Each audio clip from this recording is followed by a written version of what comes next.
मी आज आपल्याशी आपल्या भारतातील कुटुंब व्यवस्था आणि नातेसंबंध याच्यावर बोलणार आहे.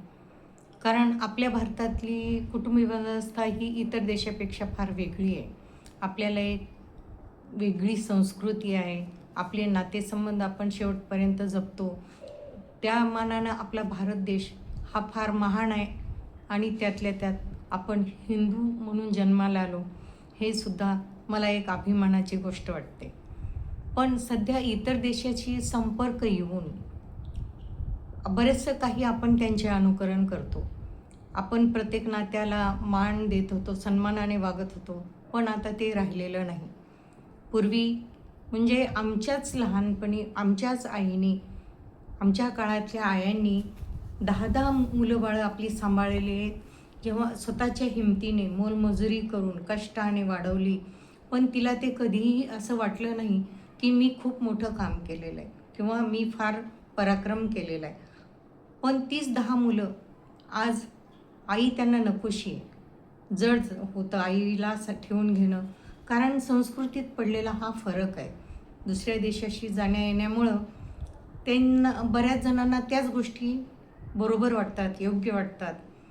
आणि हल्ली पुढची पिढी ही आपल्या आईवडिलांनाही वेळ देत नाही आणि त्यांनी जन्माला दिलेल्या मुलांनासुद्धा त्यांच्याकडे वेळ नाही आहे.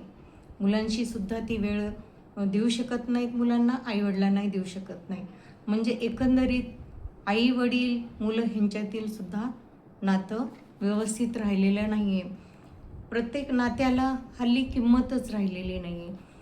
भाऊ-भाऊसुद्धा पूर्वी भाऊ म्हणजे एक मोठा आधार असायचा. वडिलांच्या जागेवर भावाला मानायचे. पण हल्ली वितभर जमिनीवरून सुद्धा 10-10 वर्ष कोर्टात भांडणं चालतात. वकिलांना लाखोची फीस दिली जाते. पण तीच एक वितभर जमीन आपल्या भावाला द्यायला तयार होत नाही.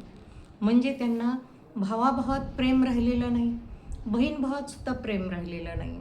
कारण जेव्हापासून कायदा निघाला की वडिलोपार्जित जमिनीत मुलींना अधिकार आहे, तेव्हा फक्त आई-वडील मरणाचीच वाट बघतात मुली आणि तेरी व्हायच्या आधीच लगेच त्या प्रॉपर्टीवर क्लेम करतात. आपल्या भावाला कोर्टात खेचतात आणि पैसे घेऊन, प्रॉपर्टी घेऊन तिथंच ते बहीण-भावाचं नातं संपवून टाकतात. मग राखी पौर्णिमा असो की दिवाळी असो, त्यांना भावाचं प्रेम मिळत नाही. पैसा मिळतो, पण त्या नात्याची किंमतच राहत नाही. पुढे त्यांच्या मुलांनासुद्धा तेच मामा-मामीचं प्रेम मिळत नाही. मामीचं नाते किती प्रेमळ असतं. आपणच आपल्या लहानपणी मामा-मामीकडे जाऊन महिना-महिना राहून उन्हाळ्याच्या, दिवाळीच्या सुट्ट्या काढत असू. पण ज्या मुलींनी प्रॉपर्टी घेतलेली आहे कोर्टातून, त्या मुलींची मुलं कुठे जातील सुट्ट्यात उन्हाळ्याच्या, दिवाळीच्या? त्यांना मामा आणि मामी कोण हाच मोठा प्रश्न पडेल. बहिणी-बहिणींचं सुद्धा नातं तसंच झालेलं आहे. प्रत्येक नातं हे पैशावर मोजत चाललेलं आहे. बहीण-भावंडांचं नातं तसंच, आई-वडिलांचंही नातं तसंच.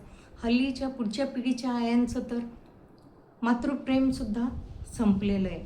बऱ्याचदा मी बातम्या ऐकते, वाचते आणि अगदी पुराव्यासहित बघते मी की आपल्या छोट्या-छोट्या मुलांचा सुद्धा त्या खून करतात, मारून टाकतात.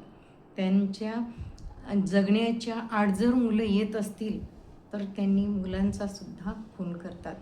म्हणजे बघा, आई हे नातं किती महान आहे, तिथंसुद्धा त्या नात्याचा खून होतो.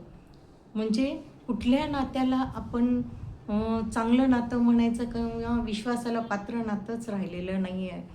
आपण कशा दिसतो, आपल्याकडे किती प्रॉपर्टी आहे, यापेक्षा मला वाटतं की आपण कसे आहोत हे प्रत्येकाने स्वतःला तपासलं पाहिजे.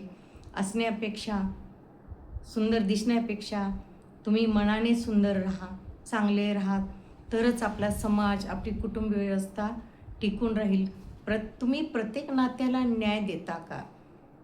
आता मी आजी आहे, सासू आहे, पण मी त्या प्रत्येक नात्याला न्याय देते का? हा मला विचार स्वतः केला पाहिजे मी. प्रत्येकाने हा विचार केला पाहिजे आणि शक्यतोवर प्रत्येक नात्याला न्याय द्या.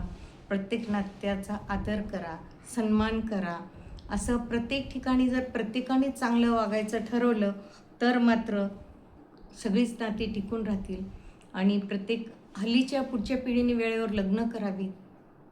मग वेळेवर मुलं जन्माला येतील आणि त्या पुढची पिढीसुद्धा आपली चांगली बनेल. म्हणून प्रत्येकाच्या घरात स्त्रीचं असणंसुद्धा खूप आवश्यक आहे. कुणी हा विचार करू नये कुठल्या पुरुषाने किंवा स्त्रीने की मी एकटी जगू शकते, नाही. त्याला आपल्या पार्टनरची खूप गरज असते आणि प्रत्येक घराला स्त्रीची गरजच असते. स्त्री ही त्या घरातली लक्ष्मी असते. वेदना, संवेदना, सहनशीलता ह्या गोष्टीसुद्धा स्त्रीकडं असतात आणि कुटुंबाचा खरा आधार ही स्त्रीच असते. त्यामुळं प्रत्येकाने प्रत्येक नात्याचा आदर करा.